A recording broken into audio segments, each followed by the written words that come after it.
Only Falmouth residents are allowed inside Falmouth after authorities place Falmouth and Butler under mandatory evacuation orders. You're seeing the water right there. WCPO 9 News reporter Andrew Rowan is live in Falmouth. Andrew, what are you seeing out there? Brett, it is completely flooded in certain areas, and emergency officials say people heeded the warnings that they gave yesterday, and this is why. This is the Licking River campground. Look at this building, basically halfway submerged up to the door frame. And to give you a sense of where the river actually starts, it is that tree line, maybe 30, 40 yards behind the building. The last measured, last measurement for the Licking River, 38.61 feet. That is a little under a foot less than the expected crest, which should happen at some point overnight tonight. The Pendleton County Emergency Management Agency Public Information Officer told us that's actually good news, that 39.5 feet crest, because they expected it to be about 2 feet higher. And for every less foot of water, you have a lot less homes impacted.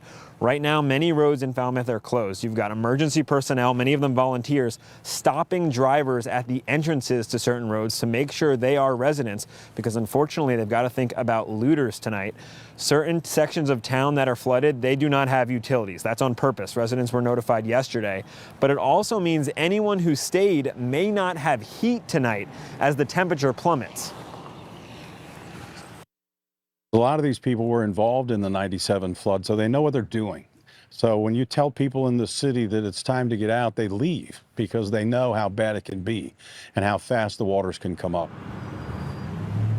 Rob Braun actually told me there, he came in this morning and he was stunned they hadn't had more severe emergencies.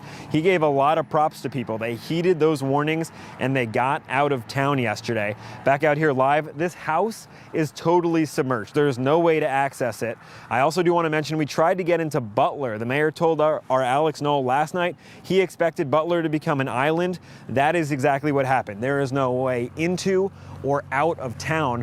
But here in Falmouth, they are basically playing a waiting game, waiting for the river to crest and then waiting for Mother Nature to have the rivers recede and see the damage that's been left behind.